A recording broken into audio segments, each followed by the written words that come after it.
Hello दोस्तों, welcome back to my new video. सबसे पहले डिस्क्लेमर देना चाहूँगा कि इस वीडियो को प्योरली एजुकेशनल पर्पस के लिए ही रिकॉर्ड कर रहा हूँ। मैं कोई भी बाई या सेल का रिकमेंडेशन इस वीडियो के माध्यम से मैं आप लोगों को नहीं दे रहा हूँ। अब देखिए दोस्तों, 1 फरवरी को बजट अनाउंस होने वाला है। मार्केट काफ़ी ज़्यादा वोलेटाइल रहेगा। संडे होने के बावजूद NSE BSE ओपन रहेगा। नॉर्मल ट्रेड कर सकते हो, आप स्टॉक्स को बाई सेल भी कर सकते हो।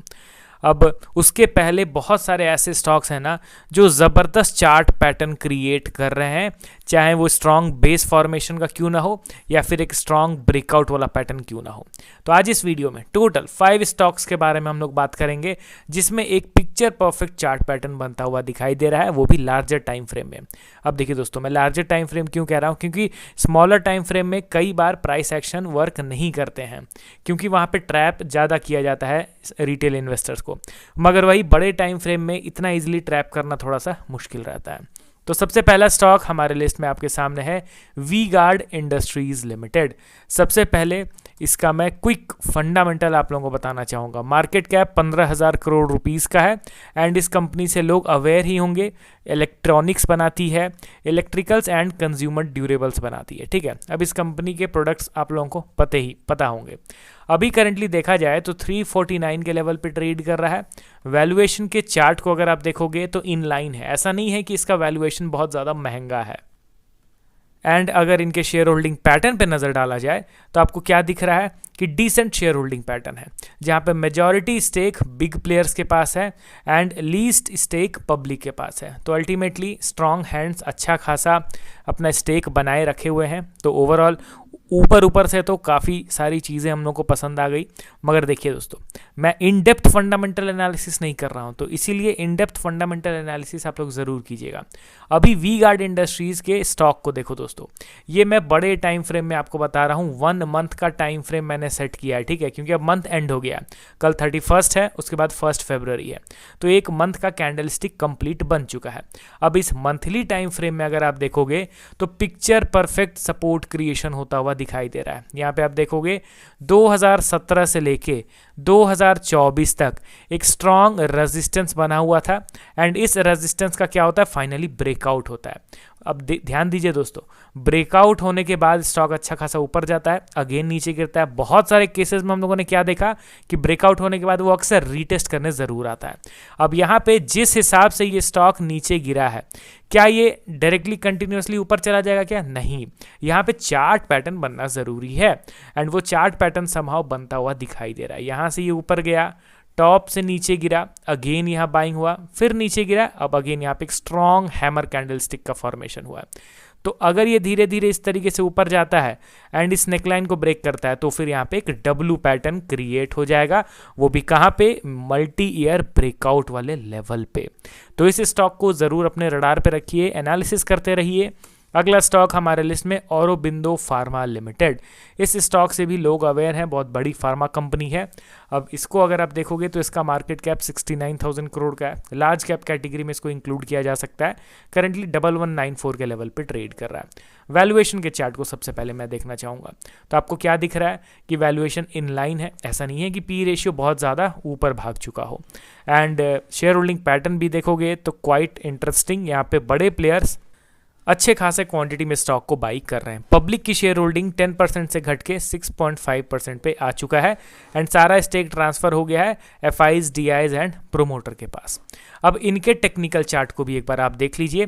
तो जैसा कि वी गार्ड में आपने देखा मल्टी ईयर ब्रेकआउट वाले लेवल पे वो रीटेस्ट किया, सेम वही चीज़ आपको औरोबिंदो फार्मा में भी दिखेगा। ये हो गया हमारा multi year breakout level from 2015 itself, मतलब अप्रॉक्स 9 से 10 साल हो गए स्टॉक इस रेजिस्टेंस से बार बार नीचे गिर रहा था। फाइनली जब ब्रेकआउट मिला तो ये अगेन नीचे गिरा है, रीटेस्ट करके यहाँ पे देखिए औरोबिंदो फार्मा में डब्ल्यू पैटर्न थोड़ा अच्छा खासा बन चुका है। अब पिछला स्टॉक जो हम लोगों ने देखा था वी गार्ड, उसमें क्या था कि इस तरीके से स्टॉक नीचे गिरा, ऊपर उठा, फिर नीचे गिरा एंड यहाँ से हल्का ऊपर उठा है। W pattern is on the way. मगर औरोबिंदो फार्मा में क्या हो रहा है, स्टॉक नीचे गिरा, ऊपर उठा, फिर नीचे गिरा, अब यहाँ ऊपर आके ऑलमोस्ट नेकलाइन के पास ये ट्रेड कर रहा है, समझ रहे हो ना। तो औरोबिंदो फार्मा में चार्ट पैटर्न पहले एक्टिवेट होगा in comparison to V guard. यहाँ पे आप देखिए ये स्टॉक ऊपर से नीचे गिरा, ऊपर उठा, फिर नीचे गिरा, अगेन ऊपर, तो अभी कहीं ना कहीं नेकलाइन के पास ट्रेड कर रहा है। हम लोग के लिए क्रूशियल लेवल है ये, ठीक है। अगला स्टॉक हमारे लिस्ट में ग्लैंड फार्मा लिमिटेड। अब देखिए दोस्तों, इस स्टॉक को मैं क्लोजली ट्रैक कर रहा हूँ क्योंकि देखिए फंडामेंटली काफ़ी स्ट्रांग है एंड अनसर्टेनिटी के चलते स्टॉक में बड़े करेक्शंस हुए हैं। ये ज़्यादा समय तक इतने लोअर लेवल पे ट्रेड करेगा नहीं। अभी अर्निंग जो नीचे गिरा है उसके चलते स्टॉक नीचे गिरा है, मगर अभी कहीं ना कहीं एक स्ट्रांग बेस बना रहा है दोस्तों।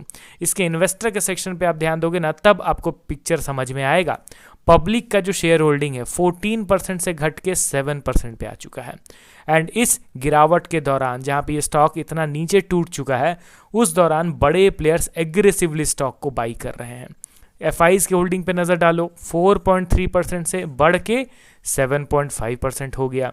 डीआईज के होल्डिंग पे नज़र डालो, 23% से बढ़ के 32% हो गया। तो ओवरऑल बड़े प्लेयर्स अपना इंटरेस्ट तो शो कर रहे हैं दोस्तों, साइलेंटली धीरे धीरे करके बाइंग कर रहे हैं। एंड पिक्चर परफेक्ट यहाँ पे चार्ट पैटर्न भी बन रहा है। ये इसका ऑल टाइम हाई थे, यहाँ से करेक्शन हुआ, एक शार्प बाइंग हुआ। आपको पता है वी शेप में रिकवरी बड़े करेक्शन के बाद नेक्स्ट टू इम्पॉसिबल बहुत कम केसेस में होता है, वैसा प्रोबेबिलिटी उसका कम है। यहाँ से ये नीचे गिरा, एक शार्प बाइंग हुआ, अब बार बार ये रेजिस्टेंस को हिट कर रहा है। कहीं ना कहीं यहाँ पे कौन सा पैटर्न बन रहा है, cup with handle chart pattern. ये हो गया कप और ये हो गया हैंडल। तो ये भी अपने क्रूशियल ब्रेकआउट वाले लेवल पे ट्रेड कर रहा है, नेकलाइन पे ट्रेड कर रहा है इस चार्ट पैटर्न के। तो इसको भी आप अपने रडार पे रखिए। अगला स्टॉक हमारे लिस्ट में general insurance corporation of India limited. इस स्टॉक का भी एक बार हम लोग क्विकली देख लेते हैं कि क्या पी रेशियो चल रहा है। मार्केट कैप तो आप देख सकते हो, बड़ी कंपनी है ये, लार्ज कैप, ऑब्वियसली बहुत ही ज़बरदस्त वैल्यूएशन चार्ट दिख रहा है। Earning per share record highs पे है, पी रेशियो अच्छा खासा एडजस्ट हो चुका है। इन्वेस्टर के सेक्शन पर नज़र डालेंगे तो कंपनी तो ऑलरेडी अच्छी है, शानदार है, सभी लोगों को पता है। तो फंडामेंटल वाइज तो स्ट्रांग है एंड शेयर होल्डिंग पैटर्न भी काफ़ी ज़्यादा स्ट्रांग दिख रहा है। चार्ट पैटर्न को देखोगे तो ये भी अपने ब्रेकआउट के लेवल पे है, देख रहे हो ना। ये इसका मेजर लेवल था जहाँ से पैनिक सेल ऑफ हुआ 2018 में। धीरे धीरे करके ये रिकवर किया, अब ये लंबे समय से कंसोलिडेट करा। देखिए यहाँ से यहाँ इतना जो बाइंग हुआ है, ऑब्वियसली रेजिस्टेंस पे जाके फिर ये थोड़ा समय बिताएगा ही बिताएगा, कंटिन्यूस बाइंग नहीं हो सकता है। कितना बाइंग हुआ था, यहाँ से यहाँ तक में 473% का शार्प बाइंग हुआ।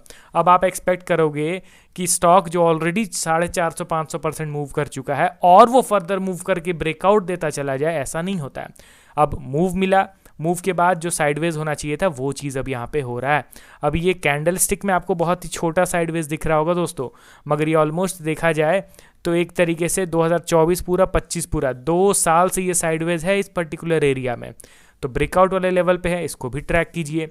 Last stock lupin limited, lupin stock से भी लोग अवेयर हैं। देखिए इस वीडियो में मैंने उन्हीं स्टॉक्स को कवर करा है जिससे लोग अवेयर हैं। ल्यूपिन 98,000 करोड़ का मार्केट कैप, वैल्यूएशन चार्ट आप देखो, पिछले 3 साल का लोज पे है, पिछले 1 साल का लो पे है। मतलब जिस हिसाब से अर्निंग इनका बढ़ रहा है उस हिसाब से तो बिल्कुल भी पी एक्सपेंशन नहीं हुआ है। इन्वेस्टर के सेक्शन पे again decent share holding, big players का ज़बरदस्त तरीके से इन्वेस्टमेंट बढ़ रहा है, स्पेशली एफआईज का 13% से बढ़ के 21%। पब्लिक का शेयर होल्डिंग 10.3 से घट के 6% पे आ चुका है। अब इनके चार्ट को भी आप एक बार देख लो तो आपको क्या दिख रहा है, क्या ये ब्रेकआउट के लेवल पे, ऑब्वियसली यस। यहाँ पे आप ध्यान दीजिए कि ये इसका मेजर रेजिस्टेंस लेवल था जहाँ से पैनिक सेल ऑफ हुआ। उसके बाद जिस हिसाब से बाइंग हुआ है विद इन फ्यू मंथ्स, रुकना तो था ही इसको। कितना ऊपर उठा था, 350%, 350% यहाँ पे बाइंग हुआ है। अब यहाँ पे ये रुका हुआ है तो रुकेगा, कितना दिन रुकेगा वो कोई नहीं बता सकता। तो इसीलिए जल्दबाजी नहीं करना है, एग्रेसिवली पहले से ही डिसीजन लेके बाइंग नहीं कर लेना है, तो पेशेंस के साथ इनको ऑब्जर्व करना है। तो चलिए दोस्तों, वीडियो को भी यहीं एंड करता हूं। अपना पॉइंट ऑफ व्यू शेयर कीजिए एंड लास्टली अगेन मैं रिमाइंडर देना चाहूँगा, मैं सेबी रजिस्टर्ड रिसर्च एनालिस्ट या एडवाइज़र नहीं हूं। आप अपना एनालिसिस खुद से कीजिए एंड मेरे वीडियोस को रेफरेंस के तौर पे, एजुकेशन के तौर पे नॉलेज गेन कीजिए ताकि आपके इन्वेस्टमेंट एंड ट्रेडिंग जर्नी और बेहतर एंड स्मूथ हो सके। चलिए मिलता हूँ कल नए वीडियोज़ के साथ। Okay then, bye bye.